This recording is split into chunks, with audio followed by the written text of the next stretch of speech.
दोस्तों, goal setting series का अगर आपने पहला वीडियो नहीं देखा है तो लिंक आपको डिस्क्रिप्शन में मिल जाएगा या फिर आप आई बटन पे क्लिक करके और लिंक पे जाके आप सबसे पहले गोल सेटिंग का पार्ट 1 वीडियो ज़रूर देखें, क्योंकि पार्ट 1 वीडियो में जो भी चीज़ें मैंने बताई है उस चीज़ों को गोल सेटिंग पार्ट 2 का फार्मूला रिलेट करता है। इसीलिए सबसे पहले आपसे रिक्वेस्ट है कि आप पार्ट 1 को देखें। पार्ट 1 देखने के बाद आप इस फार्मूला को बड़े ही आसानी से समझ सकते हैं और अपने गोल अचीवमेंट में इस फार्मूला का यूज कर सकते हैं।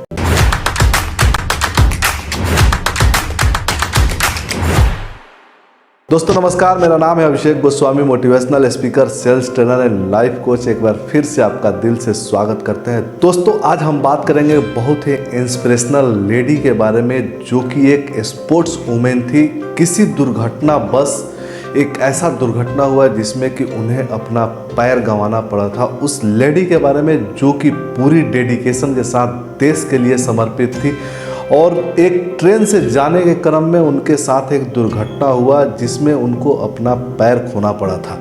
दोस्तों बिल्कुल बात कर रहे हैं हम अरुणिमा सिन्हा जी के बारे में। अरुणिमा सिन्हा जी जो कि एक माउंट एवरेस्ट क्लाइंबर है। अगर आपने अभी तक अरुणिमा सिन्हा जी के बारे में नहीं सुना है तो आपको उनके जुबानी जो बातें उन्होंने बताई है उसका डिस्क्रिप्शन में आपको लिंक दे देंगे। आप उस वीडियो को भी ज़रूर देखें, जहां से आपके अंदर भी स्ट्रेंथ मिलती है, आपको भी पावर मिलेगी कि किस तरीके के इंस्पिरेशन आपको अपने गोल को अचीव करने के लिए रिक्वायर्ड होती है। दोस्तों अरुणिमा सिन्हा एक ऐसी लेडी जो कि हॉस्पिटल में थी, एम्स में बेड पे पड़ी हुई थी और बेड पे पड़े पड़े उन्होंने एक डिसीजन लिया, जो कि ऐसा डिसीजन जिसको सुनने के बाद हर एक लोग उन्हें पागल कहने लगे, हर एक लोग उनका मजाक उड़ाने लगे।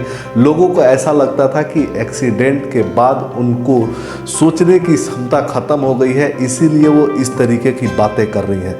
लेकिन इतिहास में आज तक जितने भी लोगों ने इतिहास रचा है वो पहले लोग उनको पागल ही बोला करते थे और ये शब्द बड़ी फिट बैठती है हर एक इंसान के ऊपर जो कि अपने लक्ष्य के प्रति पागल होता है। आज जिस फार्मूला के बारे में बात करेंगे वो है स्मार्टर फार्मूला, और स्मार्टर फार्मूला के लिए मैंने अरुणिमा सिन्हा जी का ही एग्जाम्पल आप लोगों के सामने देने का प्रयास किया है। इस वीडियो में आप देखेंगे कि किस तरीके से अरुणिमा सिन्हा जी ने इस स्मार्टर फार्मूला का प्रयोग करके और अपने लक्ष्य को अचीव किया। दोस्तों हर एक इंसान जो भी अपने लक्ष्य को अचीव करता है, जो भी अपने लक्ष्य को पाने के लिए प्रेरित होता है, जो भी अपना लक्ष्य सेट करता है, कहीं ना कहीं इस फार्मूला का यूज जरूर करता है और इस फार्मूला को यूज करने के बाद वो अपने लक्ष्य को अचीव करता है। ये है आपका स्मार्टर फार्मूला, जो कि आपको गोल सेटिंग के पार्ट 2 में आप इसे देख रहे हैं। पार्ट 1 आपको मैंने पहले ही बताया कि आप आई बटन पे क्लिक करके या फिर डिस्क्रिप्शन में जाके देख सकते हैं। इसमें स्मार्टर फार्मूला में जो सबसे पहला एस है उसका मतलब होता है स्पेसिफिक। स्पेसिफिक मीन्स कि इफ एंड बट के बियॉन्ड आपका गोल होना चाहिए, कोई भी डाउट नहीं होना चाहिए, एब्सोल्यूट क्लियरिटी होना चाहिए, जो मैंने आपको पहले भी बताया है। और अरुणिमा सिन्हा जी ने हॉस्पिटल के बेड से ये चीज़ डिसाइड कर लिया कि मुझे एवरेस्ट क्लाइंब करना है, जहाँ पे कोई भी डाउट नहीं था, कोई भी आपको एक पैसे की कहीं पे भी क्लियरिटी की कोई कमी नहीं थी। और फिर उन्होंने वहाँ से डिसाइड करने के बाद दूसरा जो सबसे बड़ा स्टेप उन्होंने लिया कि कोचिंग एक बड़ा इम्पोर्टेंट रोल प्ले करता है। अगर आप अपने लक्ष्य को अचीव करना चाहते हैं उसमें कोचिंग का बड़ा इम्पोर्टेंट रोल होता है, क्योंकि कोच ही आपको सही तरीके से मेजर कर सकता है।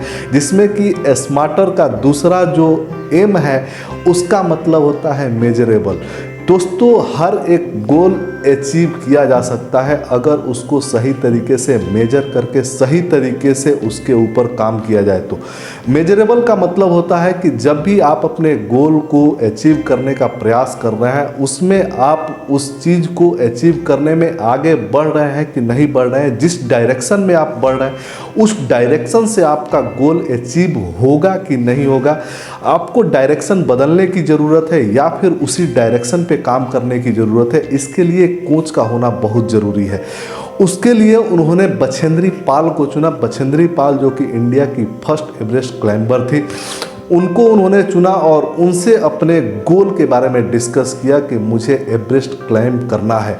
बछेंद्री पाल ने एक ये बात उनके सामने कही कि आपने तो एवरेस्ट क्लाइंब कर लिया है, बस लोगों को तारीख बताना बाकी है। ये चीज़ अरुणिमा सिन्हा जी को और ज़्यादा हिम्मत दी और उन्होंने बछेंद्री पाल के गाइडेंस में कोचिंग लेना शुरू कर दिया।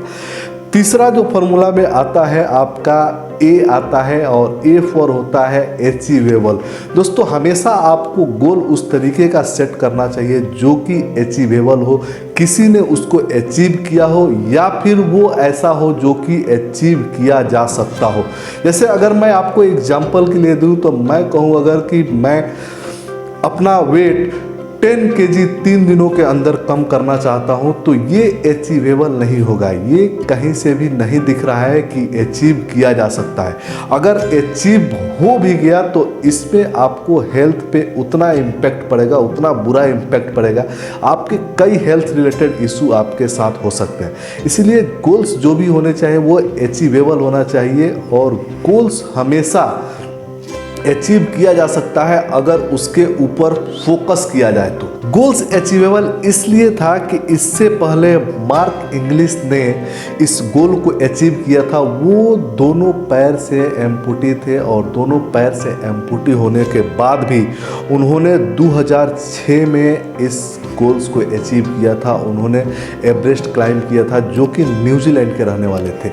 ये एक बड़ा इंस्पिरेशन था अरुणिमा सिन्हा जी के बारे में और अरुणिमा सिन्हा जी ने खुद इस बात को बताया है कि उन्हें युवराज सिंह से भी बहुत ज़्यादा प्रेरणा मिली थी जो कि कैंसर को मात देके और अपनी लाइफ को जी रहे थे। इसके बाद जो आता है आपका आता है आर और आर का मतलब होता है रियलिस्टिक। दोस्तों गोल्स हमेशा रियलिस्टिक होना चाहिए। गोल्स हमेशा जो आप कर रहे हो उस फील्ड में होना चाहिए। बिकॉज अगर सपोज करो कि मैं यहाँ पे मोटिवेशनल ट्रेनर हूँ, मैं यहाँ पे मोटिवेशनल स्पीकर हूँ, अगर मैं ऐसा गोल रखता हूँ कि मुझे सबसे बड़ा धावक बनना है, सबसे तेज़ दौड़ने वाला इंसान बनना है, तो वो मेरे लिए पॉसिबल नहीं होगा क्योंकि उसके लिए मुझे दिन रात उस चीज़ की प्रैक्टिस करनी पड़ेगी जिससे कि मैं सबसे तेज़ धावक बन सकूँ।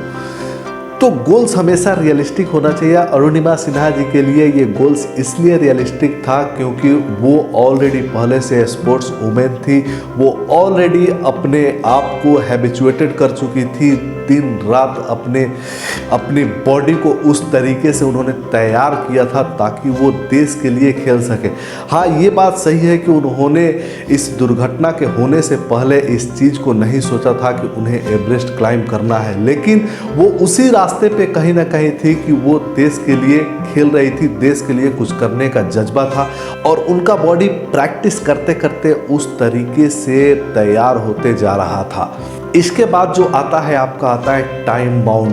T for time bound. Time bound का बड़ा ही इंपॉर्टेंट होता है। दोस्तों मेरा ये मानना है कि गोल हर एक इंसान के दिमाग में होता है, हर एक इंसान गोल अचीव करना चाहता है, लेकिन एक इंसान जब तक गोल को नोट डाउन नहीं करता है, जब तक लिखता नहीं है, तब तक उस गोल को अचीव करना मुश्किल होता है। बिकॉज कि हर एक इंसान के माइंड में हर एक दिन 60,000 से ज़्यादा थॉट आते हैं और ये बड़ा मुश्किल होता है कि आप उस थॉट में से किस थॉट को कैच करते हो और उसके ऊपर काम करना शुरू कर देते हो। इसीलिए गोल्स को लिखना बहुत ज़रूरी होता है और गोल्स को टाइम के साथ लिखना बड़ा ही इम्पोर्टेंट होता है। जब आप एवरेस्ट क्लाइंब करते हो तो इसमें टाइम बाउंड का इतना इम्पोर्टेंस होता है कि आपको लिमिटेड ऑक्सीजन की सिलेंडर दी जाती है जिससे कि आपको एवरेस्ट क्लाइंब करना है और क्लाइंब करके आपको उतर भी जाना है उतना ही ऑक्सीजन के सिलेंडर में। इसीलिए आपको हर एक गोल में, ये तो अरुणिमा सिन्हा जी के साथ है कि ऑक्सीजन की सिलेंडर के लिए टाइम बाउंड्री है, लेकिन हर एक गोल के लिए आपको टाइम बाउंडेशन का होना बहुत ही ज़रूरी है। अगर आप टाइम बाउंडेशन के साथ गोल को लिखते हो तो वो गोल आपको अचीव करने में और ज़्यादा आसानी होती है। इसके बाद आता है ई और ई फॉर होता है इंजॉयबल। अगर आप जिस लक्ष्य को प्राप्त करना चाहते हो उस चीज़ को करने में अगर आप इंजॉय नहीं कर रहे हो, अगर आप मस्ती नहीं कर रहे हो, अगर आपको उस चीज़ को करने में चाहे कितनी भी मेहनत करनी पड़े, आपको मज़ा ही मज़ा आ रहा है, आप पूरी मस्ती के साथ उसको कर रहे हो, पूरी बॉडी आपकी थकी हुई है, फिर भी आप उस चीज़ को करने के लिए तैयार हो, हर समय आप एक्टिव रहते हो उस काम को करने के लिए, आपको पूरा एंजॉय मिलता है उसमें, तो आप उस गोल को अचीव कर सकते हो। इसीलिए गोल्स में ई जो होता है वो भी इम्पोर्टेंट होता है, क्योंकि हर एक गोल आप जितना ज़्यादा एंजॉय करके आप उस गोल के ऊपर काम करते हो, उतनी जल्दी आप उस गोल को अचीव करते हो। एक शोध के मुताबिक मैं आपको एक चीज़ शेयर करना चाहूँगा कि दोस्तों, जिन लोगों ने भी 10 से 12 घंटे काम किया वो ज़्यादा प्रोडक्टिव होके काम किए, सिवाय 15 से 16 घंटे काम करने वाले लोगों से। बिकॉज जो 10 से 12 घंटे काम करते थे अपने लक्ष्य के प्रति, वो उस लक्ष्य से एंजॉय करके और उस लक्ष्य के प्रति अपना काम करते थे।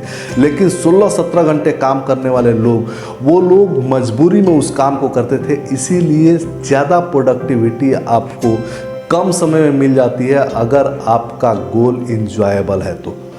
और सबसे लास्ट में आता है आपका rewarding. Goals should be rewarding. अगर आपका गोल वैसा है जिससे कि आपको रिवार्ड मिलता है, आपको प्रशंसा मिलती है, आपको एक स्टेज मिलता है, आपको पूरी दुनिया में आपका नाम होता है, तो उस तरीके का गोल्स का होना भी बहुत ही ज़रूरी है। अगर आप वैसे गोल को सिलेक्ट करते हो जिससे आपको अच्छे तरीके से प्रमोट किया जाता है, आपको हर एक लेवल पे सपोर्ट मिलने लगता है, जैसे ही आप गोल को अचीव करते हो आपको कई तरीके के पुरस्कार मिलते हैं, कई तरीके से आपको गवर्नमेंट सपोर्ट करने के लिए आगे आती है। लेकिन जब तक आपका गोल अचीव नहीं हुआ रहता है, तब तक आपको ही अपने गोल के प्रति काम करना होता है। जब 17 घंटे के बाद उन्होंने 2013 में माउंट एवरेस्ट क्लाइंब किया, तो वो वर्ल्ड की फर्स्ट लेडी बन गई थी, फर्स्ट एम्पुटी लेडी बन गई थी एवरेस्ट क्लाइंब करने वाली। उसके बाद अवार्ड और रिवार्ड की पूरी बौछार हो गई। कई तरीके के रिवार्ड्स दिए गए उनको, कई तरीके के अवार्ड्स मिले, जिसमें कि पद्मश्री पुरस्कार दिया गया, रानी लक्ष्मीबाई पुरस्कार दिया गया, मलाला पुरस्कार मिला उनको, मलाला अवार्ड से सम्मानित किया गया। उसके साथ साथ यश भारती पुरस्कार दिया गया, फर्स्ट लेडी का पुरस्कार दिया गया। कई तरीके के पुरस्कार उनको मिले और कई सारे इनाम उनको मिले। इसीलिए दोस्तों, जब भी आप किसी गोल को सेट करते हैं, उसमें ये जो फॉर्मूला है, स्मार्टर का फॉर्मूला, इसको आप ज़रूर फॉलो करें, क्योंकि जितने लोगों ने भी अपने गोल को अचीव किया, उसमें जाने अनजाने में हर एक इंसान इस स्मार्टर फॉर्मूला का प्रयोग जरूर करता है। इसके बाद हम आपको बताएंगे, इसके तीसरी सीरीज की तीसरी वीडियो में आपको बताएंगे कि आप अपना गोल कैसे लिखकर और जल्दी से जल्दी अचीव कर सकते हैं। आपसे वादा है कि गोल सेटिंग के ऊपर मेरा तीनों सीरीज आपके पास आएगा, और तीनों सीरीज देखने के बाद आप अपना इजीली गोल सेटिंग कर सकते हैं, और गोल सेटिंग करने के बाद आप उसे ईजी वे में अचीव भी कर सकते हैं। तो मेरा आपसे रिक्वेस्ट है कि आप भी अपना गोल ज़रूर सेट करें, क्योंकि गोल जब तक लिखा हुआ नहीं होता है तब तक वो गोल नहीं, आपका इच्छा होता है। और इच्छा अचीव हो तो भी ठीक है और नहीं अचीव हो तो भी ठीक है। इसीलिए गोल सेटिंग में आपको ये बात सबसे इम्पोर्टेंट नोट कर लेनी है कि गोल्स आपका लिखा हुआ होना चाहिए, और लिखने का सही तरीका आपको हम तीसरे वीडियो में बताएंगे। ये वीडियो आपको कैसा लगा इसका कमेंट करके आप ज़रूर बताइएगा। अगर अभी तक आपने चैनल को सब्सक्राइब नहीं किया है तो चैनल को सब्सक्राइब करें, बेल नोटिफिकेशन को ऑन करें, ताकि आने वाली वीडियो की घंटी आपके दिमाग में भी बजती रहे और आप भी आने वाले वीडियोज़ के लिए इंतज़ार करते रहें। मिलेंगे फिर एक नए वीडियो में, तब तक के लिए धन्यवाद।